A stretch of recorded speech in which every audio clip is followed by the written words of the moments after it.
Israel ने एक लाल रेखा खींची। नेतन्याहू ने गाजा के लिए ताजा रोड मैप को खारिज कर दिया, जबकि वैश्विक दबाव बढ़ता जा रहा है। एक नई रिपोर्ट गजा में अकाल के दावे पर सवाल उठाती है और एक और इजराइल विरोधी उम्मीदवार ने मिशिगन में बड़ी जीत हासिल की है। दाव बढ़ते जा रहे हैं। हम क्वाड पर इन सब का विश्लेषण कर रहे हैं। सभी का क्वाड में यरूशलेम से फिर से स्वागत है, जहां हम इस हफ्ते की सभी घटनाओं का विश्लेषण कर रहे हैं। और हमारे साथ हैं एक गेस्ट को होस्ट जेसी जी। क्या शानदार नाम है, ये तो किसी हॉलीवुड नाम जैसा है। हमारे साथ होने के लिए धन्यवाद। जैसा कि आप जानते हैं, जेसी एक एक्टिविस्ट है जिन्होंने हाल ही में अलिया किया है। ठीक है महिलाओं, बात करने के लिए बहुत कुछ है, लेकिन चलिए शुरुआत करते हैं गाजा के तथाकथित शांति योजना से, 15 बिंदुओं वाली, जिसे नेतन्याहू ने खारिज कर दिया है। इजराइल ने 15 बिंदुओं वाले दस्तावेज को खारिज कर दिया है। आईडीएफ कोई भी वापसी तब तक नहीं करेगा जब तक हमास को पूरी तरह निहत्था नहीं किया जाता। और जब मैं कहता हूं कि हमास को निहत्था करना है, तो उसका मतलब है भारी हथियार, कम भारी हथियार और हल्के हथियार, सारे हथियार। और हम असली निरस्त्रीकरण की बात कर रहे हैं, न कि दिखावटी निरस्त्रीकरण। अब पिछले 24 घंटों में मुझसे लगातार इस बारे में इंटरव्यू लिए गए हैं, क्योंकि यहाँ जो हुआ है वो ये है कि ट्रंप ने 15 बिंदुओं की एक योजना प्रस्तावित की है। याद है, पिछले साल हमारे पास 20 बिंदुओं की योजना थी और अब हमारे पास 15 बिंदुओं की योजना है, तो 5 बिंदु कम हो गए हैं। ठीक है, चलिए देखते हैं वे 5 बिंदु कौन से हैं, क्योंकि मुझे तो याद भी नहीं है। लेकिन बात यह है, नेतन्याहू ने इसे पूरी तरह से खारिज कर दिया है। और सवाल ये है, क्या ऐसे तत्व हैं जिन्हें हमें खारिज नहीं करना चाहिए? क्या हमें पूरी चीज को खारिज कर देना चाहिए, या हम इसे सिर्फ इसलिए खारिज कर रहे हैं क्योंकि चुनाव आ रहा है? और यही असली सवाल है जो मुझसे पूछा गया है, और मुझे सच में लगता है कि ये एक जायज सवाल है। बिल्कुल। अब जो जवाब मैं दे रही हूँ वो ये है, हम कभी भी इजराइल में इस बात से सहमत नहीं हो सकते कि हम पीछे हट जाएं जब तक कि उन्हें निहत्था नहीं किया गया हो। 100%। और जब आप निरस्त्रीकरण के बिंदुओं को देखते हैं तो उसमें लिखा है कि वे हमास, उस आतंकवादी समूह को रख सकते हैं जो मुस्लिम ब्रदरहुड द्वारा वित्त पोषित और संचालित है। वे व्यक्तिगत हथियार या रक्षात्मक हथियार रख सकते हैं। सेकंड अमेंडमेंट जैसे कलाश्निकोव, क्या वो रक्षात्मक हथियार है? यहाँ रक्षात्मक हथियार क्या है? और सवाल ये है, क्या हम योजना को अस्वीकार कर रहे हैं? क्या नेतन्याहू योजना को अस्वीकार कर रहे हैं क्योंकि इसमें कदमों का क्रम ऐसा रखा गया है? दूसरे शब्दों में, ठीक है, आप हथियार डालिए और फिर हम पीछे हटेंगे, जो मुझे पूरी तरह से सही लगता है, क्योंकि हमने ये युद्ध शुरू नहीं किया था दोस्तों, और हम इस युद्ध को लगभग जीत चुके हैं। तो हम उनके हथियार डालने से पहले पीछे क्यों हटेंगे? चीजें ऐसे नहीं चलती जब आप कोई संघर्ष जीतते हैं। ठीक है। और दूसरा मुद्दा ये है, क्या हम वाकई कुछ चीजें चुपचाप कर रहे हैं, लेकिन नेतन्याहू इस तरह के बड़े बड़े बयान दे रहे हैं क्योंकि ये उनके चुनावी फायदे के लिए अच्छा है? शोशाना, आप इसे कैसे देखती हैं? हाँ, मुझे लगता है आपने जो कुछ भी कहा वो बिल्कुल सही है। और मुझे लगता है सबसे पहले शायद एक बात पर मैं थोड़ा सा असहमत हो सकती हूँ कि ये सिर्फ ये नहीं है कि किसने युद्ध जीता। अगर हमास ने गाजा पर शासन करते हुए हमारी सीमाओं को पार किया और हमारे लोगों का कत्लेआम किया, तो आखिर क्यों उन्हें उतनी ही जमीन के साथ छोड़ देना चाहिए? उन्हें तो जमीन खोनी ही चाहिए। उन्हें सिर्फ जमीन की ही परवाह है। बिल्कुल जमीन खोनी चाहिए। क्या वो सारी जमीन होगी जिसमें हम अभी हैं, मुझे नहीं पता, लेकिन इसके अलावा हथियार न डालना कोई विकल्प नहीं है। ये कोई विकल्प नहीं है। और एक आरपीजी आत्मरक्षा के लिए पिस्तौल नहीं होती, बिल्कुल नहीं। वो गाजा में औरतों को बेच रहे हैं। ठीक है, वो गाजा में लड़कियों और औरतों को बेच रहे हैं। वो फिर से खाना जमा कर रहे हैं। और आप रेव पार्टीज देख सकते हैं अगर आप फिर से इमशीन पर जाएं, वो कमाल की हैं। और जो कुछ भी वो कर रही हैं, वैसे वो उनके अपने टिकटॉक वीडियोस और ऐसी चीजें लेकर उन्हें बाकी दुनिया को दिखा रही हैं।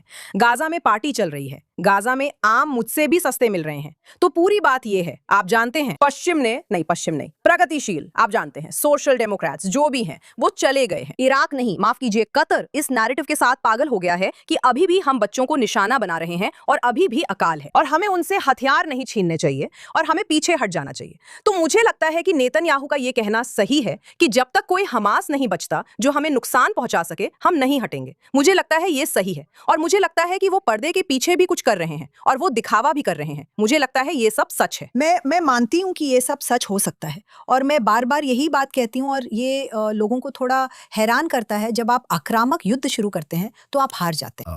क्या आपको इसकी कोई कीमत नहीं चुकानी चाहिए? बिल्कुल। या हमें शून्य से शुरू करना चाहिए? कुछ भी नहीं हुआ, उन लोगों की मौत नहीं हुई, अब हम उन्हें बिल्कुल वही दे और फिर से से शुरू करें और लोग हमसे यही उम्मीद करते हैं। हमसे उम्मीद की जाती है कि हम उन्हें भुगतान करें। हमसे उम्मीद की जाती है कि हम उन्हें भुगतान हम करें वो और भुगतान आपसे कर उम्मीद रहे की हैं। जाती है कि आप मुआवजा दें। उनको एक युद्ध के लिए जो उन्होंने, जैसी आप इस सब के अग्रिम मोर्चे पर हैं। मुझे आपका काम बहुत पसंद है क्योंकि आप जाते हैं और आप इन सभी नफरत करने वालों से बहस करते हैं जो सामने आते हैं। मैं कभी नहीं कर सकती, भगवान आपको आशीर्वाद दे। नहीं, मुझे पता है कि मैं कर सकती हूँ, लेकिन मुझे लगता है कि मैं बहुत उदास हो जाऊंगी। लेकिन आप हर दिन वहां उन लोगों से लड़ रही हैं जो आपके सामने ही यहूदी विरोधी हैं, आपके सामने ही यहूदी से नफरत करने वाले हैं। फिर आप उन्हें ये सब कैसे समझाती हैं? देखिए, मुझे लगता है इसमें दो पहलू हैं। सबसे पहले, मुझे नहीं लगता कि हमें उन्हें ये समझाने की जरूरत है। ठीक है, मुझे सच में नहीं लगता कि वे किसी स्पष्टीकरण के हकदार हैं या इसकी जरूरत है। मुझे लगता है अगर वे दोनों पक्षों की पूरी जांच पड़ताल करते तो शायद उन्हें असल में क्या हो रहा है इसकी बेहतर और व्यापक समझ होती, लेकिन वे ऐसा नहीं करते। और हमें खुद को समझाने की जरूरत क्यों है? मुझे लगता है कि अब हम उस स्तर से आगे बढ़ चुके हैं। मुझे लगता है कि ट्रंप की जो मास्टर प्लान वाली बात थी, खासकर इजराइल में, मैं उसे पूरी तरह से खारिज करती हूँ। हमास के पास कोई हथियार नहीं होने चाहिए, हमास को होना ही नहीं चाहिए। बिल्कुल सही। हाँ, बिल्कुल ऐसा नहीं। कोई भी योजना जो उन्हें अस्तित्व में बनाए रखती है वह अपने आप में ही समस्या है। हथियार बंद, हाँ। और जैसा आपने कहा, जब हमने ये युद्ध शुरू ही नहीं किया तो हमें फिर से समझौता क्यों करना चाहिए? हाँ, हम यहाँ समझौते क्यों कर रहे हैं? हम एकमात्र देश हैं जिससे लोग ऐसी उम्मीद रखते हैं और फर्क नहीं पड़ता कि क्या होता है। पीछे देखिए, आप जानते हैं 1948, 1967, 1973, ये सारे संघर्ष बीच में हुए हैं और किसी तरह से हमसे उम्मीद की जाती है कि हम ऐसे शुरू करें जैसे कुछ हुआ ही नहीं। नहीं, हमेशा की तरह। लेकिन मुझे लगता है कि मैं जो चीज एंजॉय कर रही हूँ और वो सबसे साधारण चीज है। जाहिर है, इजराइल अमेरिका को चलाता है, अमेरिका इजराइल को चलाता है। हाँ, ठीक है, साधारण सी बात होती है। नेतन्याहू ट्रंप से कहता है, आज नहीं। तो मुझे समझाओ कि हम अमेरिका को कैसे चलाते हैं या अमेरिका इजराइल को कैसे चलाता है। ये बहुत बुनियादी सी बात है, क्योंकि जब आप किसी से ये पूछते हैं तो उन्हें समझ नहीं आता कि क्या कहें, क्योंकि आपने असल में उन्हें ये बता दिया है कि अब तक जो भी उनका फॉर्मूला और उनकी कहानी थी वो सब झूठ है। आपको तो ये भी समझ नहीं है कि ये सब क्या है। और यहाँ तक कि ये कहना कि हमसे उम्मीद की जाती है कि हम उन्हें भुगतान करें, वही बात है जो शासन मुआवजे की मांग कर रहा है। हम मुआवजे की बात क्यों कर रहे हैं? माफ कीजिए, आप आते हैं, आप मेरे परिवार का कत्ल करते हैं और फिर आप चाहते हैं कि मैं किसी सोशल वर्कर को बुलाऊं और फिर आपको पैसे भी दूं। जर्मनी ने यूके को सैकड़ों सालों तक मुआवजा दिया। एंड्रयूज, शुरुआत उसी ने की थी, पता है? हाँ, बिल्कुल। ईरान, हमें भुगतान करो। नहीं, लेकिन वो वही बात अमेरिका से भी कहता है, हमें वो चीज दो, हम एक परमाणु हथियार बना रहे हैं ताकि तुम्हें नष्ट कर सके, लेकिन तुमने हमारे देश पर बम गिराया था तो अब तुम्हें हमें मुआवजा देना होगा। मतलब ये लोग किस दुनिया में जी रहे हैं? लेकिन साथ ही साथ, और यही मैंने आज सुबह रेडियो में कहा था, कि हम कुछ ऐसा कर रहे हैं जिससे किसी तरह के शांतिपूर्ण समाधान की दिशा में बनी योजना की भावना का सम्मान हो, चाहे हम उस पर विश्वास करें या नहीं। उदाहरण के लिए, गाजा और रफा में शांति की सीमा का आधार अभी बनाया जा रहा है। हमने पिछले कुछ दिनों में उन आतंकवादियों पर हमला करना बंद कर दिया है जिनके वहां होने की हमें जानकारी है। तो मुझे लगता है कि नेतन्याहू खेल खेल रहे हैं। वो, जैसे आप जानते हैं, जैसा हम हिब्रू में कहते हैं, बहुत संभल कर कदम रख रहे हैं। वो सच में बहुत कोशिश कर रहे हैं संतुलन बनाने की, जैसे कि मुझे सख्त होना पड़ेगा क्योंकि चुनाव है। और आप जानते हैं, आज सुबह किसी ने मुझसे कहा वो दक्षिणपंथी राष्ट्रवादी पार्टी को खुश करने की कोशिश कर रहे हैं। और मैंने कहा, नहीं, पूरा देश नहीं मानता कि हमास अपने हथियार डाल देगा। ये सिर्फ दक्षिणपंथी नहीं है, ये सबका मानना है, क्योंकि हमारे पास दो आंखें हैं और हम बेवकूफ नहीं हैं। तो वो तो ये भी नहीं कह रहे कि वो हथियार डाल देंगे। ऐसा भी नहीं है कि वो कह रहे हैं कि हम हथियार डालने वाले, नहीं, हम हथियार नहीं डालेंगे। वो खुद कह रहे हैं कि वो हथियार नहीं डालेंगे। तो फिर हमें किसकी बात माननी चाहिए? झूठे और हत्यारे, हमें झूठों और हत्यारों की बात माननी चाहिए। लेकिन ये तो हास्यास्पद है। और ये जो शांति की पूरी बात है, हमास शांति नहीं चाहता। उन्होंने कभी शांति की मांग नहीं की, बिल्कुल नहीं। उनका लक्ष्य शांति नहीं है, या ये पूरी अवधारणा ही ये जैसे नया है। ये जैसे लेकिन 2005 के बीच जब हम वहां नहीं थे और फिर 7 अक्टूबर के बाद जो हुआ, हमें ऐसा करना बहुत मूर्खता होगी। ये सचमुच हर उस व्यक्ति की यादों का अपमान होगा जिसे हमने खो दिया, उनके परिवारों का और पूरे इस्राइल का। नहीं, लेकिन ये बस ये आत्मघाती है। समाज के तौर पर हम ऐसे नहीं हैं। ठीक है, अब गाजा पर ही बने रहते हैं, जैसा कि हम जानते हैं, क्योंकि हम लगभग 3 साल से वो युद्ध लड़ रहे हैं। ताजा खबर, वहां कोई भुखमरी नहीं थी। हाँ, और अब यूनिसेफ, हाँ, खुद संयुक्त राष्ट्र ने एक रिपोर्ट जारी की है। मुझे नहीं पता कि यूनिसेफ से इस रिपोर्ट के लिए किसे निकाला जा रहा है। किसी को तो निकाला ही जाएगा, क्योंकि ऐसा लगता है कि गाजा में कुपोषण की दरें, मुझे लगता है बच्चों के लिए या आम तौर पे 2 साल पर से 2 साल 8%, जो कि मूल रूप से कुछ यूरोपीय देशों से भी कम है। और उसी समय हम ऐसे वीडियो भी देखते हैं।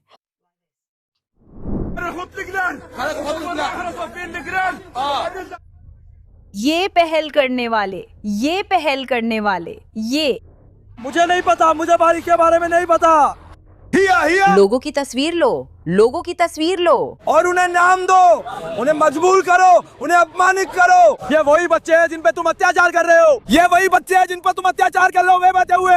बहादुर, ये बहुत बहादुर ये बेचारे दुखी लोग जिस बारे में वे बात कर रहे हैं, जैसा कि आपने कहा, हमास का अस्तित्व ऐसी चीज है जिसपे हमें यहाँ कोई बातचीत भी नहीं करनी चाहिए। इन बेचारे लोगों को देखिए। मैंने एक और क्लिप देखी थी इन बच्चों की जिन्हें ऐसा करने के लिए मजबूर किया गया था। आप जानते हैं, हमने ऐसी चीजें पहले भी देखी हैं और फिर ऐसा लगता है कट लंच टाइम और सब लोग बैठकर उसी दिन लंच खा रहे हैं। आप इसे गढ़ नहीं सकते। ऊपर नहीं। और उन वीडियोस में से हमने कितने देखे हैं, क्योंकि मैंने सैकड़ों वीडियोस देखे हैं जिसमें हमास फिलिस्तीनी बच्चों को खाना बांटता है और फिर 5 सेकंड के अंदर वापस ले लेता है। हमने ऐसे कितने वीडियोस देखे हैं। हाँ। और लोगों को ये मानने में कितने ऐसे वीडियोस लगेंगे कि हम जो देख रहे हैं वही सच है। ये बहुत बनावटी है, लेकिन हम इसे सालों से देख रहे हैं। अगर आप जानना चाहते हैं कि गाजा में कभी अकाल पड़ा है या नहीं, तो बिसान को देखिए, उसका वजन और बढ़ गया है। माता पिता को देखिए, सचमुच अकाल के दौरान हर कोई और मोटा और मोटा और मोटा हो गया है। हाँ, इसका क्या मतलब बनता है? हर बार जब मैं गाजा के किसी मोटे लड़के का डांस करते हुए वीडियो देखती हूँ तो मैं सोचती हूँ, पता है वो 5 के ऊपर जाने की कोशिश कर रहा है।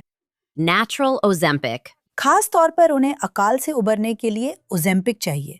जागो दुनिया, ये एक मनोवैज्ञानिक प्रचार अभियान है जिसमें आप सब फंस चुके हैं और इसमें पैसे भी दिए हैं। और इसमें पैसे भी दिए हैं कतर और ईरान की तरफ से और बहुत सारे बुरे दुष्ट लोगों की तरफ से। लेकिन वो झूठ पहले ही मर चुका है, खासकर अगर हम यूनिसेफ और संयुक्त राष्ट्र की बात करें।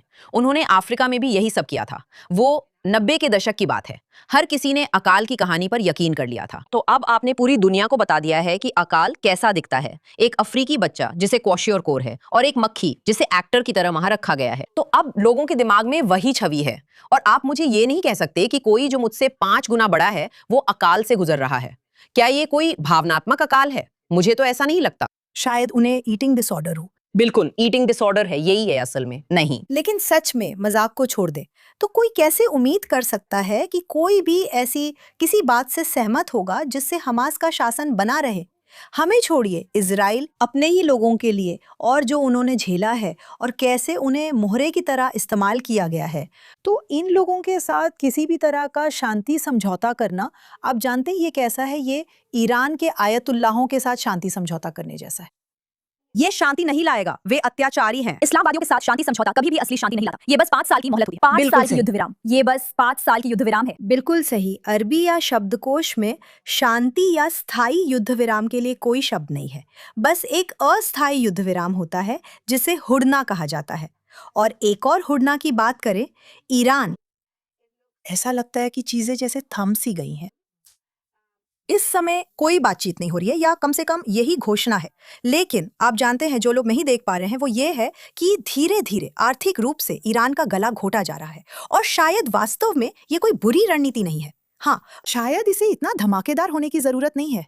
माफ कीजिएगा, ये शब्दों का खेल था, है ना? मुझे लगता है कि ये सच में सही है और मुझे लगता है कि जो लोग देश चलाना चाहते हैं, चाहे वे बुराई के पैमाने पर थोड़े नीचे ही क्यों ना हो, लेकिन वे सच में देश चलाना चाहते हैं। कह रहे हैं कि हम मर रहे हैं, आपको अभी कोई समझौता करना होगा। हाँ, जैसे आपको अमेरिकियों के साथ समझौता करना होगा, क्योंकि हम आर्थिक रूप से खत्म हो चुके हैं।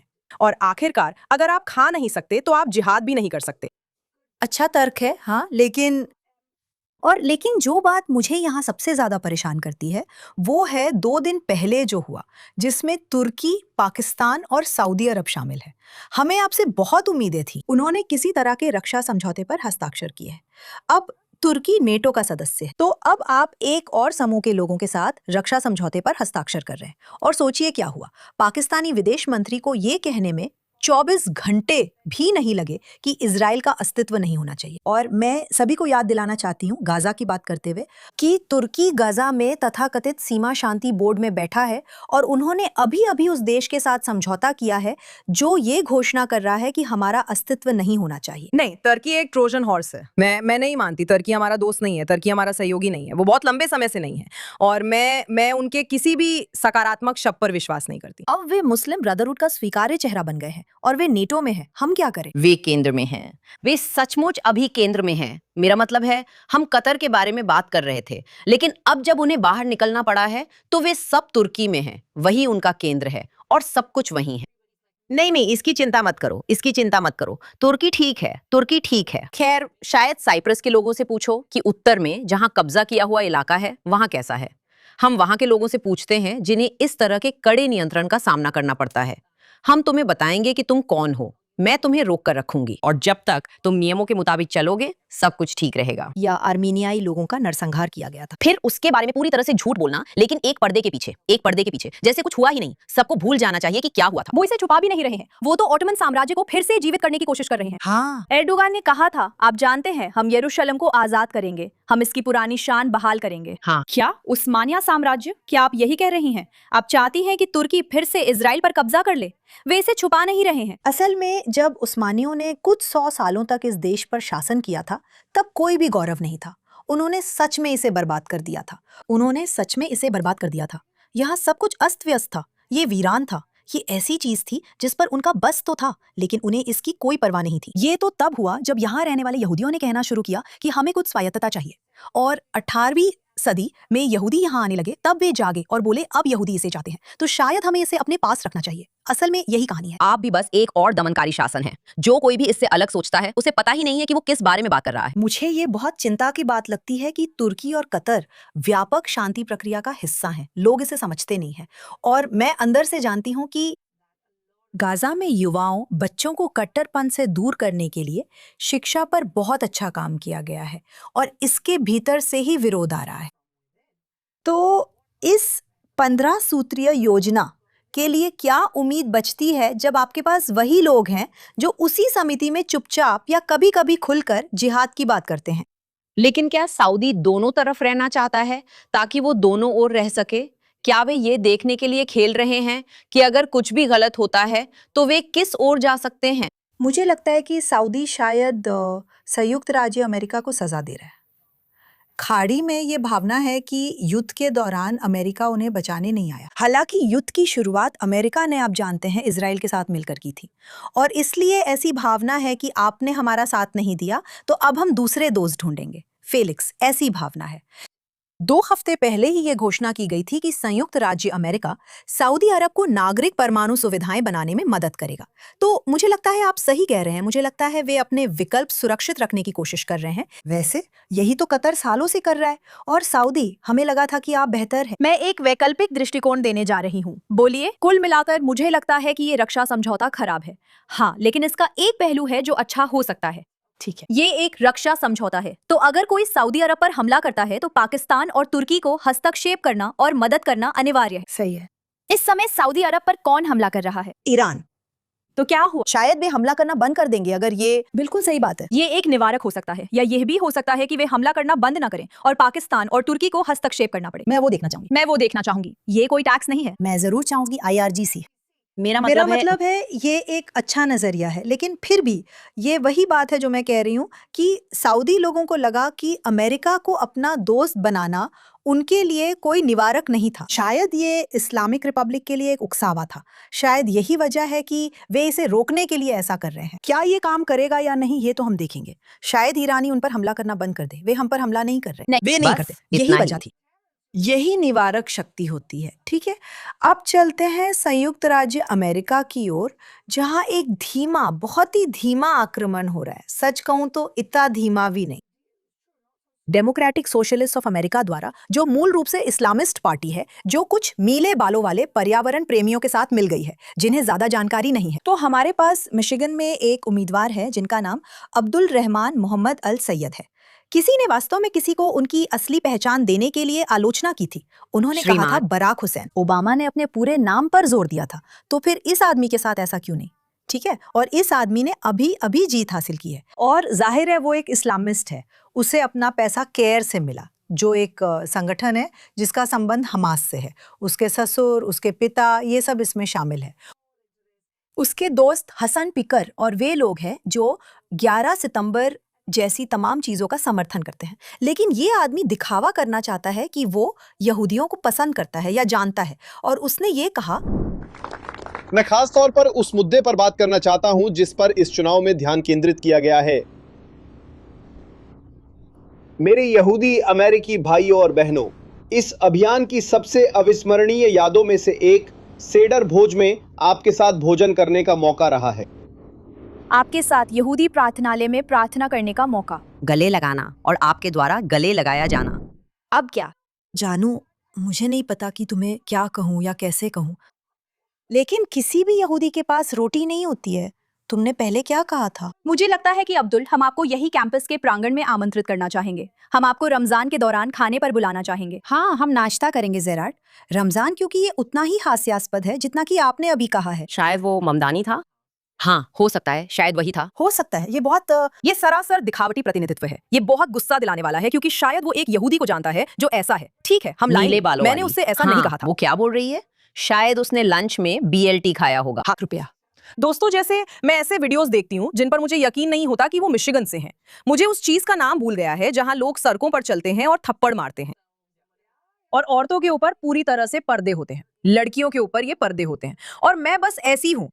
मैंने असल में ग्रोक से पूछा, मैं ऐसी थी, ये कहां से है? क्योंकि मुझे पूरा यकीन था कि जिसने ये शेयर किया है वो बस ऐसे ही शेयर कर रहा है, बस दिखावे के लिए। नहीं, मिशिगन, अमेरिका। ये सार्वजनिक है। मैंने अभी कुछ देखा, मुझे लगा ये लंदन था। शायद नहीं, लंदन नहीं, कहीं और था। पूरा अस्पताल और पार्किंग लॉट, एम्बुलेंस अंदर नहीं जा सकी। इस्लामी नमाज के लिए कब्जा कर लिया गया था और मरीज अस्पताल में नहीं जा सके। मुझे फर्क नहीं पड़ता कि आप प्रार्थना करते हैं, लेकिन आपकी प्रार्थना दूसरों की भलाई की कीमत पर नहीं हो सकती। आपको खुद से पूछना चाहिए, जब आपके पास जगह है तो आप बाहर क्यों प्रार्थना कर रहे हैं? ये क्या प्रभुत्व ये- जताने का तरीका है। वे लंदन में भी ऐसा करते हैं। वे सड़कों पर निकल आते हैं। वे चाहते हैं कि लोग उन्हें प्रार्थना करते हुए देखें। ये प्रभुत्व जताने की बात है। हाँ। मुझे लगता है कि वो पल आएगा जब डेमोक्रेटिक पार्टी को हिम्मत दिखानी होगी और कुछ मैं क्या ओवी हूँ। ये एक शत्रुतापूर्ण अधिग्रहण होने वाला है या कभी कभी गैर शत्रुतापूर्ण अधिग्रहण, या आप खड़े होकर कहने वाली हैं नहीं, ये हमारे पूर्वजाओं की डेमोक्रेटिक पार्टी नहीं है, ये वो नहीं है जो हम अमेरिका के लिए चाहते हैं। ये लोग कहते हैं कि वे अमेरिका से नफरत करते हैं, वे 9/11 के हमलों का समर्थन करते हैं। अब्दुल अल सैयद अब्दुल रहमान मोहम्मद अल सैयद ने ये कहा था। उन्होंने कहा था, आप जानती हैं जिस दिन आयतुल्ला मारे गए थे वो उनके क्षेत्र में बहुत दर्द का दिन था। तो उन्हें इस बात के लिए संवेदनशील होना चाहिए कि एक बाल यौन शोषक और सामूहिक हत्यारे को मार दिया गया। यही आपके पास है। आपके पास इसे वे क्या कहते हैं, आपके पास एक ट्रोजन हॉर्स है। आपके पास एक ट्रोजन हॉर्स है जो आपके देश को नष्ट करना चाहता है। वे इसे खुलेआम कहते हैं, वे अब इसे छुपा नहीं रहे, वे आपके सामने ही आपको बता रहे हैं। लेकिन मुझे याद है 2021 फ्लोरिडा, वो 4th of July वीकेंड था। मैं फ्लोरिडा में एक ट्रंप रैली में गई थी और मुझे एक प्रकाशन के द्वारा पूछा गया था और उन्होंने कहा, क्या आप जानती हैं ऐसा क्यों है कि आप इतनी बड़ी समर्थक हैं और आप इतनी मुखर क्यों हैं? और मैंने कहा, क्योंकि ये देश तीसरी दुनिया का देश बनने जा रहा है। और उन्होंने कहा, ये कहने के लिए बहुत नाटकीय बात है। अब मैं बहुत से लोगों को कहते हुए सुन रही हूँ, ये बहुत कम्युनिस्ट जैसा लग रहा है, जैसे ये बहुत तीसरी दुनिया जैसा लग रहा है। हाँ, यहाँ अभी भी पूंजीवादी देश है और अभी भी वही आदर्श हैं, लेकिन लोग अपनी समझ खो चुके हैं जब वे बुराई को अपनी आंखों के सामने नहीं देख पाते और आप दरवाजा खोलकर उसका स्वागत करते हैं। खैर, उन्हें ब्रेन वॉश किया गया है। उनके शिक्षा प्रणाली को देखो, उन्हें ब्रेन वॉश किया गया है। कतर, किसी ने मुझे बताया कि ये पागलपन है। कतर असल में उस कंपनी को चलाता है जो किताबें छापती है। हाँ, ये बहुत ही हास्यास्पद है। आपने अनुमति दी है, आपने उन लोगों को रेड कारपेट बिछाया है जो आपके समाज का विनाश चाहते हैं, और ये सब आपके सामने ही हो रहा है।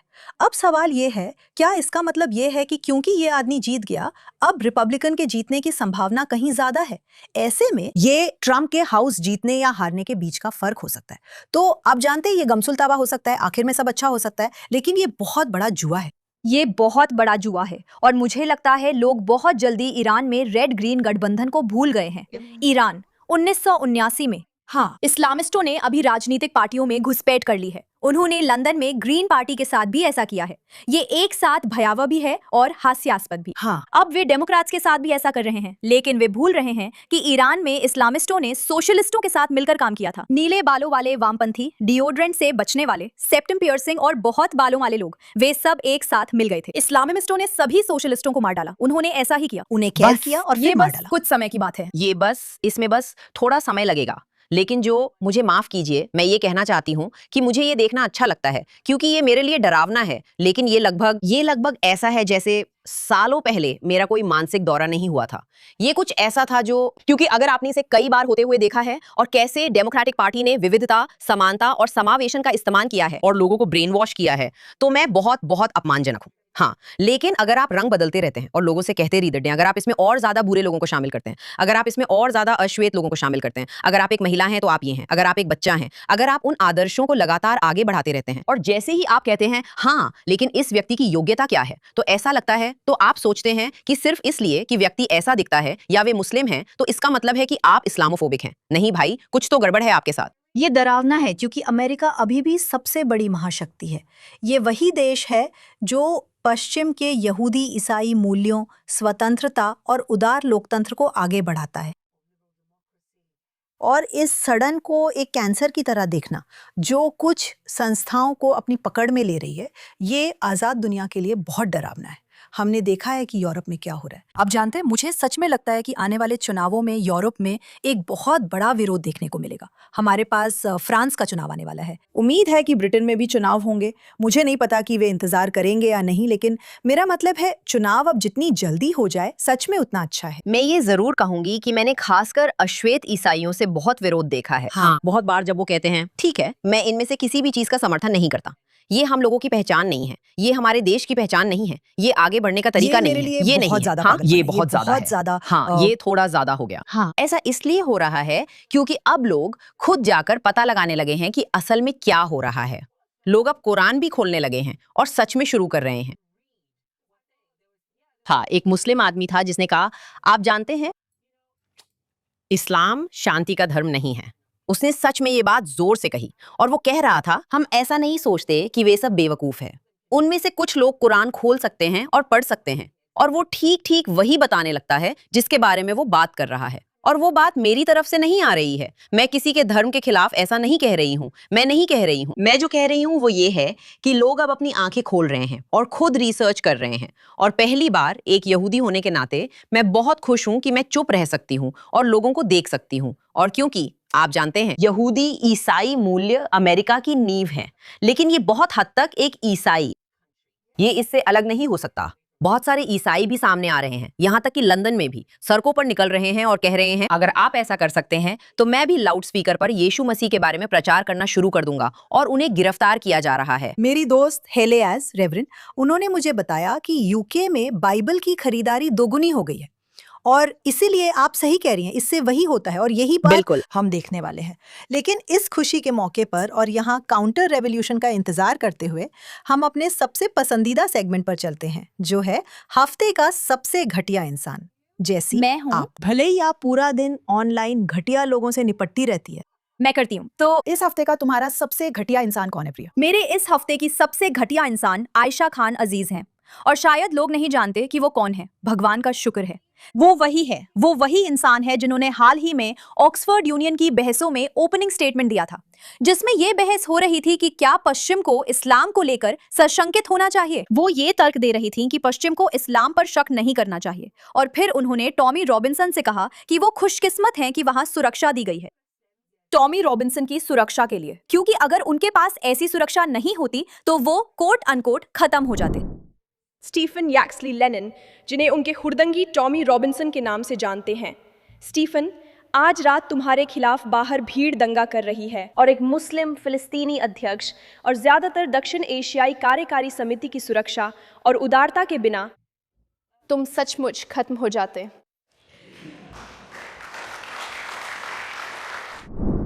तो मूल रूप से उसने इस बहस की शुरुआत करते हुए कहा, आपको इस्लाम पर शक नहीं करना चाहिए, लेकिन बस ये ध्यान में रखो कि तुम्हें सच में शुक्रगुजार होना चाहिए कि तुम्हारे लिए सुरक्षा है, क्योंकि अगर तुम्हारे पास सुरक्षा नहीं होती तो बाहर के इस्लामिस्ट तुम्हें मार डालते। हाँ, माफ करना, मुझे लगता है असली बहस तो वही है। उसे हीरो होना चाहिए क्योंकि उसने दूसरी तरफ की बात बहुत आसानी से रद्द दी।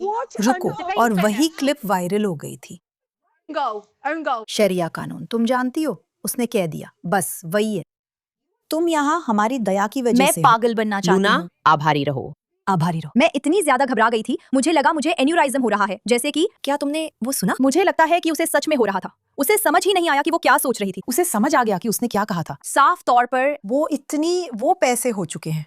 दर्शक ताली बजा रहे थे, मैं ताली बजा रही थी। मुझे लगा ये बहुत अच्छा है। मैं किसी और वजह से ताली बजा रही थी। मुझे लगा ये सबसे बेहतरीन चीज है जो मैंने कभी देखी है। महाबेवकूफ। हाँ, नहीं, तुम यहाँ सिर्फ हमारी दया की हो, यही जिम्मी का दर्जा है। संक्षेप में मैं झूठ मैं नहीं झूठ नहीं बोलूंगी। बोलूंगी। मैंने इसे डाउनलोड किया, मैंने वीडियो डाउनलोड किया है। वो मेरा है। अंगूठे की अंगूठी।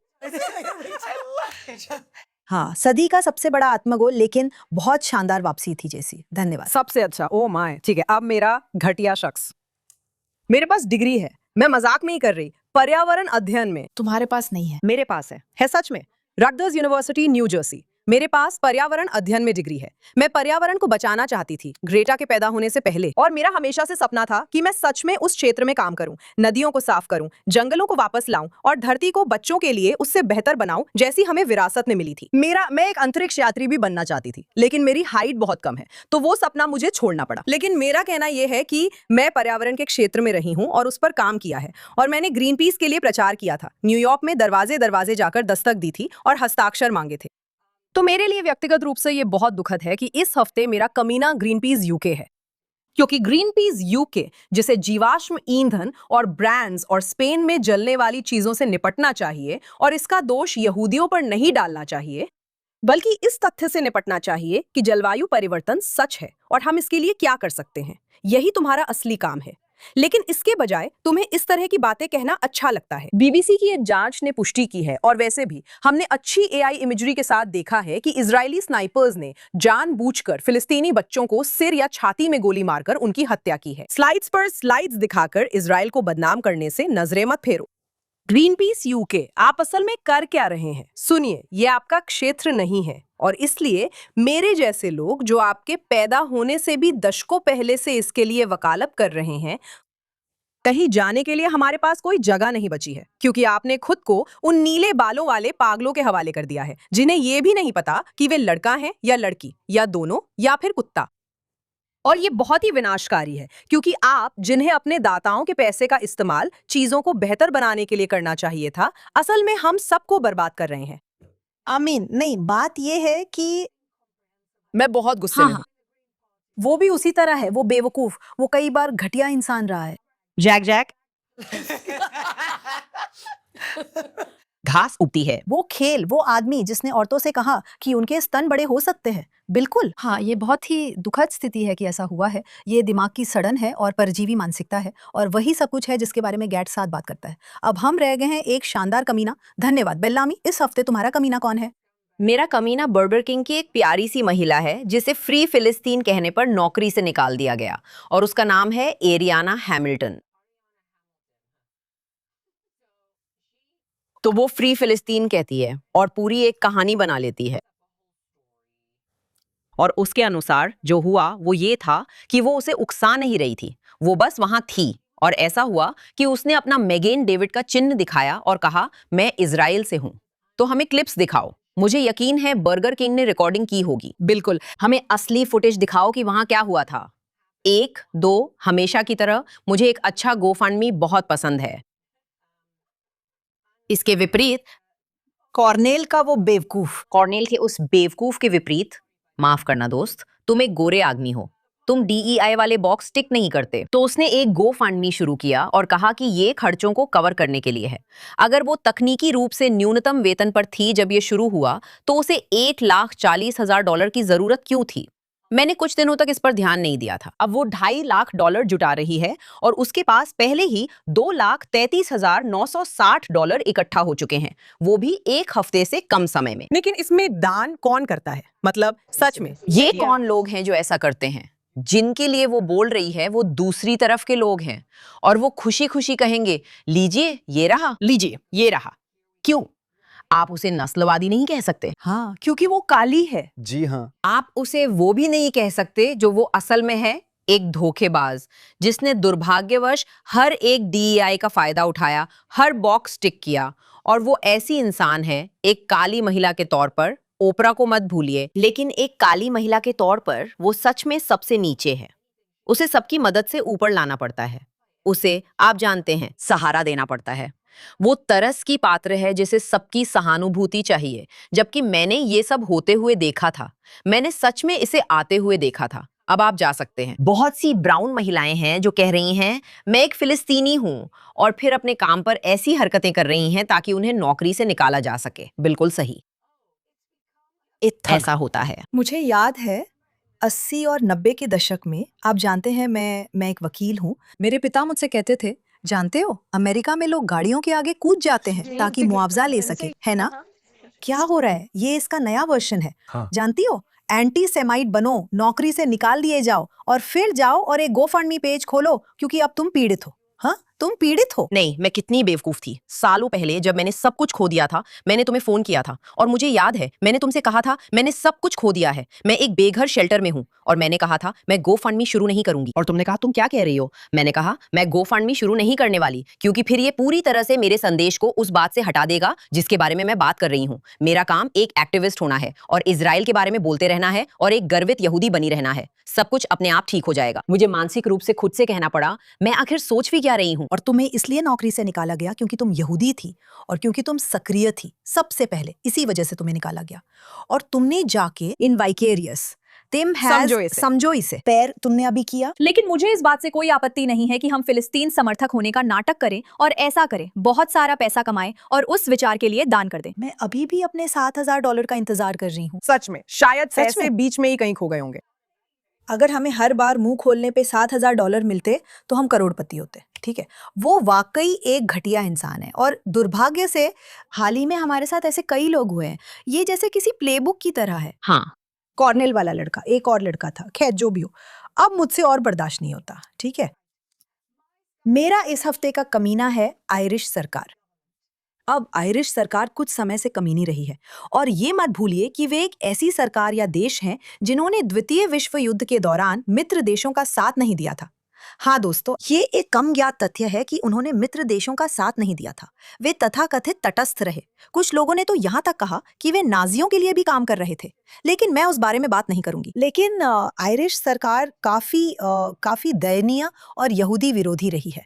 पिछले कुछ वर्षों में उन्होंने कुछ ऐसे ही काम किए हैं। युद्ध के दौरान जब हमारे बंधक वहां अब भी यातना और दुर्व्यवहार झेल रहे थे, तब भी उन्होंने फिलिस्तीनी राज्य को मान्यता दी। इजराइल के खिलाफ ICJ में जनसंहार के मामले में शामिल हो गए, जो कि बिल्कुल झूठा है। वे इसे साबित नहीं कर सकते। वे वास्तव में जनसंहार के अर्थ को तोड़ मरोड़ कर उसमें इजराइल को फिट करने की कोशिश कर रहे हैं और फिर भी वे इसमें सफल नहीं हो पा रहे हैं। बिल्कुल, उन्होंने नेतन्याहू के लिए ICC के गिरफ्तारी वारंट का समर्थन किया और कहा कि वे उन्हें गिरफ्तार करेंगे। कोई भी इतना पागल नहीं है कि आपके देश में जाए बार बार इजराइल पर युद्ध अपराधों का आरोप लगाया। हमास के अपराधों को बराबर महत्व देने में असफल रहे। इजराइल से आयात पर प्रतिबंध लगाने की कोशिश की। और इसी से मैं ऐसे कमीने की बात पे आता हूँ जिसकी कहानी का अंत सुखद है, क्योंकि आखिरकार पता चला कि उन्होंने अपने देश के लिए ये विमान खरीदे थे और वहाँ एक इजरायली टेक्निक थी जो एंटी फॉग या धुंध के पार देखने जैसी कुछ थी।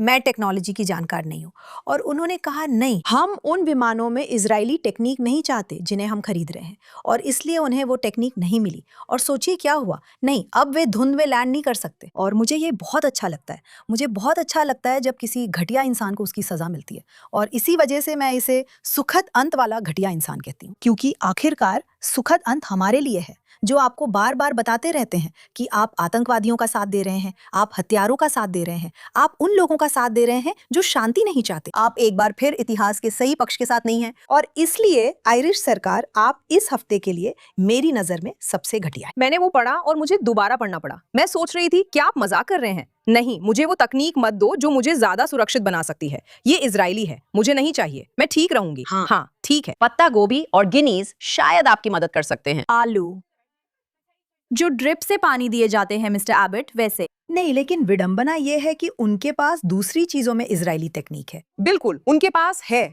हमसे दूर रहो। तुम्हें ये इसलिए मिलता है क्योंकि हम ये चीजें इजाद कर रहे हैं। और वैसे नया आईफोन, आप सब नफरत करने वालों के लिए नया आईफोन यही बनाया गया था। तो शायद तुम्हें अपने पुराने वाले के साथ ही रहना चाहिए, ठीक है। और हमें अपनी आत्मा को शुद्ध करना है, अपनी आत्मा को हमारे हफ्ते के हीरोज के साथ शुद्ध करना है। और हमेशा के लिए घटिया इंसान, बहुत सारे हीरोज हैं क्योंकि दुनिया अभी भी एक अच्छी जगह है, हमें बस इन घटिया लोगों से छुटकारा पाना है। बेलामी, इस हफ्ते तुम्हारा हीरो कौन है? इस हफ्ते मेरी हीरो मेरी पुरानी रूममेट जॉर्डाना है, या जैसा कि मैं उसे प्यार से बुलाती हूँ, यॉर्डन। इस वीडियो को देखो। तुम अपनी शर्ट से कह रही हो कि तुम्हें यहूदियों की हत्या से कोई तुम आपत्ति हो। नहीं है। तुम हो। वो क्या कह रहा है? वो कह रहा है कि फिलिस्तीनियों की हत्या करना ठीक नहीं है। यही आप यहाँ कह रहे हैं? हाँ। सच में?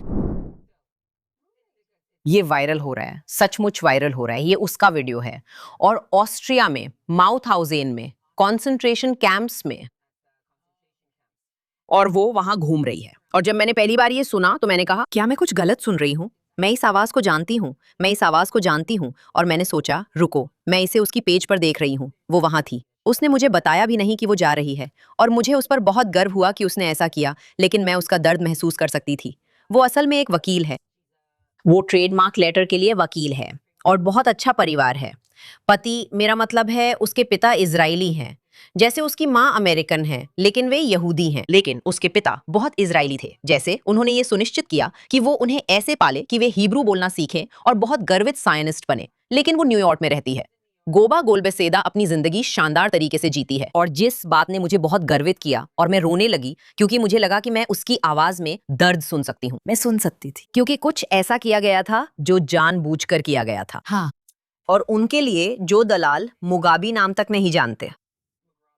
दलाल अल मुगरबी एक महिला है जिसने बस बम धमाके में दर्जनों बच्चों की हत्या की थी, और उन्हें फिलिस्तीनी संस्कृति में एक हीरो के रूप में देखा जाता है। तो सोचिए, जब आप उस जगह जाते हैं जहां सचमुच यहूदियों का नरसंहार हुआ था, अगर आप सच में लोगों को शिक्षित करना शुरू करना चाहते हैं, आप दूसरों की यादों का अपमान करके अपने विचार को साबित करने के लिए ऐसा क्यों करेंगे? और वो एक बच्चा है। और मैंने सोचा, अच्छा, तुम्हें लंगड़ापन है। अब मैं लंगड़े बच्चे के बारे में कुछ बुरा नहीं कह सकती। लंबी कहानी संक्षेप में, मुझे लगा कि ये अविश्वसनीय था। उन्होंने बहुत अच्छा कास्टिंग किया था, लेकिन खासकर उसके लिए मुझे गर्व है कि मैं उसे जानती हूँ। मुझे बहुत गर्व है कि दर्द के पल में भी उसने खुद आगे बढ़कर कहा, ये ठीक नहीं है और मैं इसे उजागर करूंगी, और मैं ये सुनिश्चित करूंगी कि उस व्यक्ति को शर्मिंदा किया जाए। कृपया शर्म को वापस लाओ। शर्म सच में वापस आनी चाहिए। लोगों को उनके किए के लिए सामने लाना जरूरी है। मुझे फर्क नहीं पड़ता कि आप कितने छोटे हैं, लेकिन अगर आप सच में ये जानने के लिए वहां हैं कि यहूदी लोगों के इतिहास में सबसे भयानक नरसंहार और जनसंहार कैसे हुआ, ये ऐसी चीज है कि अगर आप इसे देख रहे हैं, भले ही आप यहूदी ना हो, एक ऐसे इंसान के तौर पर जिसने ये सब देखा है, और आपके स्कूल में हॉलोकॉस्ट से बचे लोग आकर आपके साथ बैठते थे और आपको बताते थे कि उनके साथ असल में क्या हुआ था। ये जानबूझकर किया गया था और ये घिनौना था। और मुझे जिस बात पर सबसे ज्यादा गर्व है वो ये है कि जब उसे ये सब बंद करने के लिए कहा गया, तब भी उसने हार नहीं मानी। जैसे, ऐसा मत करो, ये एक बच्चा है, आपका क्या मतलब है? लेकिन क्यों नहीं? लेकिन इजराइल नरसंहार कर रहा है, वो एक नरसंहार करने वाला देश है, तो वे और भी ज्यादा कर रहे हैं। अभी असली संगठन इसकी जांच कर रहा है ताकि ये पता लगाया जा सके कि क्या ये सच में ऐसा था। वो समूह कहाँ से था? वे ये कर रहे हैं, अभी इसकी जांच चल रही है। वे ये पता लगाने की कोशिश कर रहे हैं कि इस समूह को यहाँ कौन लाया। मुझे तो नहीं लगता कि वे मजाक कर रहे हैं। हाँ, मैं जर्मन अलग बनना रहूंगी। पड़ेगा क्योंकि उन्हें गिरफ्तार कर लिया जाएगा। वहां एक बच्चा था, एक कॉन्सेंट्रेशन कैंप में। उसकी टी शर्ट पर टेररिस्ट लिखा था। हाँ। क्या आपको हैरानी होती है? मेरा ख्याल है कि 1 साल या 2 साल पहले आउशविट्स के बाहर एक फिलिस्तीनी रैली हुई थी। मृतकों के लिए बिल्कुल भी सम्मान ना होने की बात है। उनके पास कोई सम्मान नहीं है, कभी था ही नहीं, कभी था ही नहीं। हम दिखावा क्यों कर रहे हैं? आप सही कह रही हैं। लेकिन वो बहुत मुखर है, यहाँ तक कि न्यूयॉर्क में भी वो जवाबी विरोध प्रदर्शनों में जाती हैं। वो जहां भी जाती हैं, हमेशा अपने साथ स्टिकर लेकर चलती हैं। स्टिकर हर जगह लगाया जा रहा है, और वो कभी भी स्क्रीन के सामने नहीं होती। वो हमेशा दूसरी तरफ ही रहती हैं। वो हमेशा मुझे फोन करती रहती हैं, क्या कर रही हो, तुम्हें यहाँ होना चाहिए, यहाँ ये सब हो रहा है। जानकारी साझा करती हैं और ये सुनिश्चित करती हैं कि वहां मौजूद लोग भी सुरक्षित महसूस करें। मैं आपसे सहमत हूँ कि मैंने भी उसकी आवाज में दर्द महसूस किया, जैसे वो सच में बहुत बहुत परेशान थी, और उसे इसका पूरा हक था, और उसने अच्छा किया। उसने उनका पीछा किया, बहुत अच्छा किया उसने। वो वाकई एक सच्ची हीरो है। क्योंकि फिर कहूंगी, वो आमतौर पर शांत रहने वाली इंसान है। वो सब कुछ पर्दे के पीछे करती है, पर्दे के पीछे, अब भी पर्दे के पीछे। वो समय जब मैंने आखिरकार कहा, मैं तुम पर बहुत गर्व महसूस करती हूँ कि तुमने इसे सबके सामने रखा, और जब सबने इसे शेयर करना शुरू किया, उसने कहा, बहुत बहुत धन्यवाद, बहुत बहुत धन्यवाद। मैंने कहा, ये तुम्हारे जैसा नहीं है, ये क्या है? वो बोली, मुझे ऐसा लगा जैसे मैं अपने शरीर से बाहर थी। और उसने कहा, मुझे उसने बड़ा अच्छा काम का किया तुमने। शानदार, शानदार हीरो। कई बार इस तरह डट कर सामने आना मुश्किल होता है। ये व्यक्ति इसके खिलाफ खड़ा हो रहा है। नहीं शशाना, इस हफ्ते तुम्हारा हीरो कौन है? भीड़ के खिलाफ खड़े होने की बात करें, मैक्स वेफर इस हफ्ते मेरे हीरो हैं। मैं उन्हें कब से फॉलो कर रही हूँ मुझे खुद नहीं पता, और मुझे याद है जब ये पहली बार सामने आया था। वो एक इजरायली हैं जो इस ऐप पर जाते हैं, मुझे नाम याद नहीं है, और आप दुनिया भर के रैंडम लोगों से बात करते हैं, आपकी किसी से जोड़ी बना दी जाती है, फिर आप बातचीत करते हैं, और वो अक्सर ऐसे लोगों से बात करते हैं जो इजराइल विरोधी होते हैं और वो खुद इजरायली हैं। और ऐसा हुआ कि उन्होंने ऑस्ट्रेलिया में 2 ऑस्ट्रेलियाई मुस्लिम नर्सों को ऐप पर जोड़ लिया, वो भी उनके काम के घंटों में, अस्पताल में, जैसे ड्यूटी पर ऑन कॉल थी वो, जैसे वो अस्पताल में थी और बात कर रही थी, और वो पूछते हैं अच्छा आपने यहूदियों के साथ कैसा व्यवहार किया, तो वो कहती हैं हाँ हमने उन्हें जहन्नम भेज दिया। जैसे हम सीधे सीधे कह रहे हैं कि हमने अपने काम में यहूदियों को मार दिया, जैसे इन्हें कोई डर नहीं है, इन्हें कुछ भी नहीं चाहिए। कोई सोच ही नहीं है कि शायद ये कहना ठीक नहीं है, क्योंकि उनके आसपास भी ऐसे लोग हैं जो यहूदियों को इंसान नहीं मानते, जो ये मानते हैं कि आतंकवादी और जो बच्चों को मारते हैं वो हीरो हैं। तो उनके लिए किसी यहूदी को नुकसान पहुंचाने वाला उनके लिए हीरो होता है, इसलिए वो बिना किसी बुशा, बिना किसी शर्म के खुलकर बात करते हैं, वो भी काम के कंप्यूटर पर। कोई कितना बेवकूफ हो सकता है कि वो यहूदियों को कैसे मारते हैं इस पर बात करे। और मैक्स, उनकी तारीफ करनी होगी, उन्होंने इसे ऐसे ही नहीं जाने दिया, अधिकारियों से संपर्क किया और उन्हें कम से कम सस्पेंड कर दिया गया। मुझे नहीं पता कि उन्हें निकाला गया या नहीं, मुझे याद नहीं है, लेकिन अब वो गवाही देने के लिए ऑस्ट्रेलिया जा रहे हैं। वो उनके खिलाफ गवाही देने जा रहे हैं, और शुरू में जजों ने इसे खारिज कर दिया। उन्होंने कहा हम इसे सबूत के तौर पर इस्तेमाल नहीं कर सकते। उन्होंने ये बात गर्व से कही, किसी ने उन्हें मजबूर नहीं किया था। आप ऐसा क्यों करेंगे? तो अब इसे फिर से सबूत के तौर पर लाया गया है, और अब वो गवाही देने जा रहे हैं। और मैं सच में आपको शुभकामनाएं देती हूं मैक्स, मुझे लगता है आप बहुत बहादुर हैं। आप अपने लोगों के लिए और पूरी दुनिया के लिए एक हीरो हैं, जो इस तरह के खतरे को उजागर कर रहे हैं जो सार्वजनिक है। और ये यहूदी लोगों तक ही सीमित नहीं रहेगा। जो यहूदियों के साथ शुरू होता है वो यहूदियों पर खत्म नहीं होगा।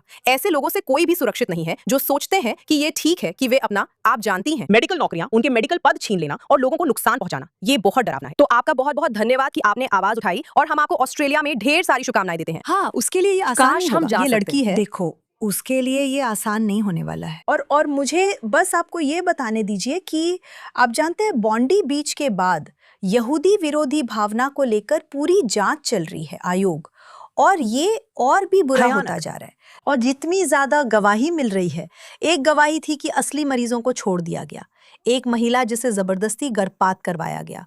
मेरा मतलब है बस सारी कहानियां अब सामने आ रही हैं, और जो कुछ भी हो रहा है वो डरावना है। बिल्कुल। उसने एक ऐसी बात को सार्वजनिक कर दिया है जो चल रही थी, हाँ, और आपके देश की टैक्स देने वाली यहूदी आबादी के लिए खतरा है। आपको शर्म आनी चाहिए। अविश्वसनीय, बहुत बड़े हीरो। धन्यवाद शोशाना। ठीक है जेसी, इस हफ्ते आपका हीरो कौन है? मेरा हीरो, मैं ऑक्सफोर्ड यूनियन की बहस पर ही कायम रहूंगी। कृपया ऐसा ही करें। अगर आसान जवाब देना होता तो हीरो टॉमी रॉबिन्सन होते, लेकिन वो नहीं है। मेरा हीरो असल में लॉरेंस फॉक्स है। वो एक ब्रिटिश अभिनेता है। अब वो एक तरह से एक छद्म यूके में, और उन्होंने ऑक्सफोर्ड यूनियन की बहस में उन्हीं के खेल में उन्हें मात दी। जैसा कि मैंने कहा, विषय था कि क्या पश्चिम को इस्लाम पर संदेह करना चाहिए। उन्होंने एक लिफाफा दिखाया, क्या आपने देखा था? शानदार। उन्होंने एक लिफाफा पेश किया और उन्होंने दर्शकों से कहा, इस लिफाफे में पैगंबर मोहम्मद की एक तस्वीर है। हाँ, दर्शक पागल हो गए। वे कहने लगे मत दिखाओ, मत दिखाओ। हाँ, दर्शकों को ध्यान में रखें। वे सब नाजुक मिजाज लोग हैं। उस नाजुक मिजाज ऑडियंस में मैं कहूंगी कि लगभग 50% इस्लामिस्ट थी, 50% वामपंथी, नीले बालों वाले, गोल शायद चश्मा उससे पहनने भी वाले, ज्यादा। ठीक है, और बदबूदार बच्चे, ठीक है। हाँ, वही लोग थे। वो ये तस्वीर निकालने ही वाला था। पूरा मकसद यही था कि मैं सारे मुसलमानों को नाराज करने वाला हूँ। जब उसने वो तस्वीर निकाली, वो बस करने ही वाला था। सब लोग उस पर चिल्ला रहे थे, मत करो, मत करो। दर्शकों में लोग कह रहे थे, क्या आप यहाँ प्रॉप्स ला सकते हैं? क्या हमें इसकी इजाजत हाँ, है? उन्होंने रोकने की कोशिश की थी, उन्होंने उसे रोक लिया, और उसे उस बिंदु तक पहुंचने में लगभग 5 मिनट लग गए जहां उसने वो तस्वीर निकाली, क्योंकि लोग बार बार उसे रोक रहे थे। हाँ, फिर उसने वो तस्वीर निकाली। वो पैगंबर मोहम्मद की नहीं थी, वो किसी और की थी। वो वही था जो दर्शकों में था, बिल्कुल। और उन्होंने कहा, दोस्तों, आप सभी दर्शकों ने अभी साबित कर दिया है कि हम सभी को इस्लाम पर शक है, क्योंकि आप लोग डर गए थे कि अगर मेरे पास पैगंबर मोहम्मद की तस्वीर होती तो मेरे और मेरे परिवार के साथ क्या हो सकता है, जबकि उसके पास वह तस्वीर थी ही नहीं। और ये वामपंथी थे, ये गोरे लोग थे जो कह रहे थे कि हमें इस्लाम पर शक नहीं करना चाहिए, लेकिन वे सब मिलकर इस्लाम पर शक कर रहे थे। लॉरेंस, आप एक हीरो हैं। लॉरेंस, आप एक आइकॉन हैं। धन्यवाद। हाँ, बिल्कुल सहमत हूँ, ये शानदार था।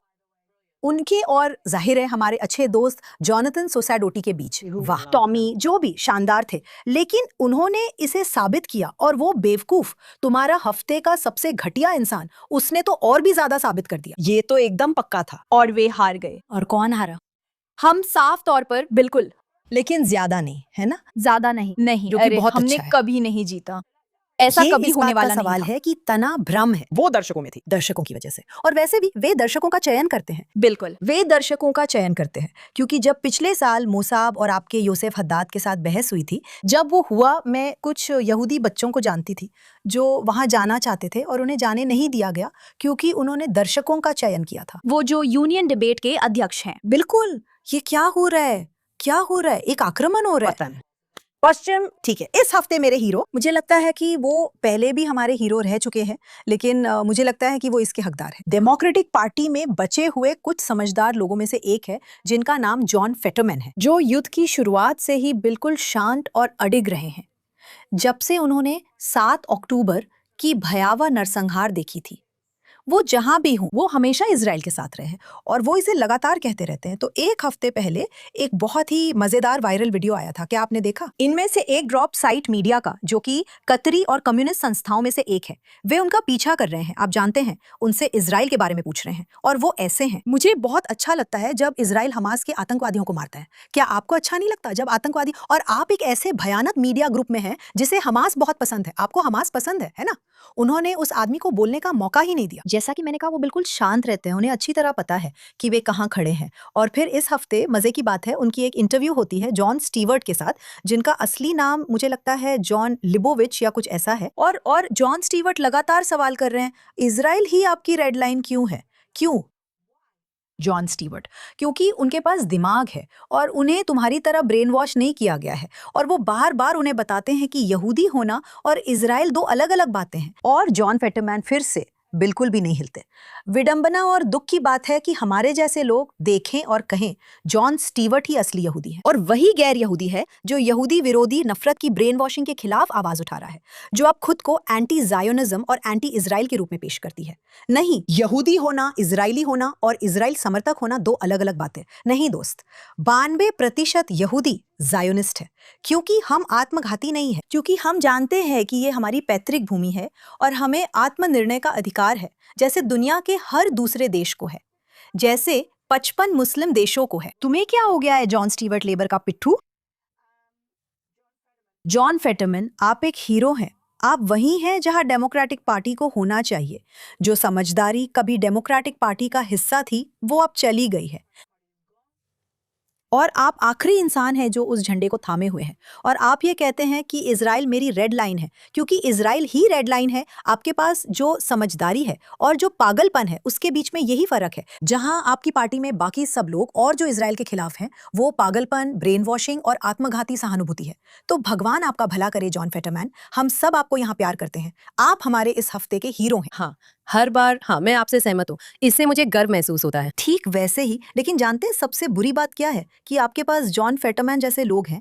एक और है जिनसे मैं पिछले साल मिली थी, स्कॉट जेनिंग्स। वो डेविड एक्सलरॉड से बहस कर रहे हैं, जो ओबामा के रणनीतिकार हुआ करते थे, और वो भी यहूदी हैं। और वे लोग AI पैक के बारे में बहस कर रहे हैं, और वो कह रहे हैं, लेकिन आप बात कर रहे हैं वे अब्दुल शाह अहमद के बारे में बात कर रहे हैं। वो उनके बारे में बात कर रहे हैं और कह रहे हैं कि वो तो इजराइल को रक्षात्मक हथियार भी बेचना नहीं चाहते। और डेविड एक्सलरॉड जो यहूदी है, वो कह रहे हैं हाँ, इसमें बात तो है। सीधे कहे तो चक शूमर, बर्नी सैंडर्स, आप एक इस्लामवादी यहूदी विरोधी उम्मीदवार का समर्थन कर रहे हैं जिसने पास ओवर पर रोटी खाई थी। हाँ, आप वही हैं। घुल मिल जाने नहीं, की कीमत आप क्या? जानती क्योंकि है, ये बात तो आत्महत्या यही जैसी है। लंबाई है, लेकिन ऐसी और भी मिलती जुलती कड़ियां हैं। घुल मिल जाना। निश्चित रूप से आत्मघाती सहानुभूति, जैसा कि भगवान की ओर वाले हमेशा कहते हैं। लेकिन एक और बात जो मुझे सच में डराती है, वो ये है कि फिर सवाल उठता है। आप जानती हैं कि वे आपके लिए आएंगे, वे हाँ, फिर भी मुझे नहीं आपके लिए आएंगे, और ये बहुत से लोगों के लिए बहुत भारी होता है। जब मैं कहती हूँ क्या मुझे अलिया करनी चाहिए, क्या मुझे नहीं करनी चाहिए, और आप जो चाहें वो करें, लेकिन दिन के अंत में इजराइल आना, यहाँ तक कि अलिया करना भी आपका बैकअप प्लान नहीं होना चाहिए। तो ये मेरे लिए कई मायनों में है। लेकिन आप जानती हैं क्या, या तो है या नहीं है। हाँ। बात यह है कि आप जानती हैं, मैं ये बार बार कहती हूँ और मैं बढ़ा चढ़ाकर नहीं कहना चाहती, क्योंकि अमेरिका अब भी आजादी का देश है और भगवान का शुक्र है कि सही लोग, हाँ, यहूदियों को 1939 तक जर्मनी छोड़ने के लिए कहा गया था और वे नहीं गए। इससे आपको क्या समझ में आता है? इससे पता चलता है कि शायद जब खतरा आपके सामने होता है तब भी आप उसे समझ नहीं पाते। और मेरे लिए ये यहूदी उन लोगों का प्रतीक है जो ये नहीं देख पाते कि उन्हें भी खाया जाएगा, भले ही सबसे बाद में, लेकिन खाया जरूर जाएगा। जैसे महान विंस्टन चर्चिल ने कहा था, समझौतावादी वो व्यक्ति है जो मगरमच्छ को खिलाता है ये सोचकर कि उसे सबसे आखिरी में खाया जाएगा। आप भी वही बन गए हैं। आप डेमोक्रेटिक पार्टी के यहूदी लोग, और भगवान का शुक्र है कि हमारे पास कुछ समझदार गैर यहूदी हैं जैसे जॉन फेटरमैन, जो सच बोल रहे हैं और एक सीमा खींच रहे हैं। ये शो हम सभी के लिए थेरेपी जैसा है और मुझे उम्मीद है कि ये आप सभी के लिए भी थेरेपी है। हम शांति के लिए प्रार्थना करते हैं। हम प्रार्थना करते हैं कि हमारे घायल सैनिक जल्दी ठीक हो जाएं। हम उन परिवारों के लिए प्रार्थना करते हैं जिन्होंने अपने बच्चों को खो दिया है, और हम एक बेहतर क्षेत्र के लिए प्रार्थना करते हैं। हम अगले हफ्ते आपके साथ होंगे। देखने के लिए धन्यवाद।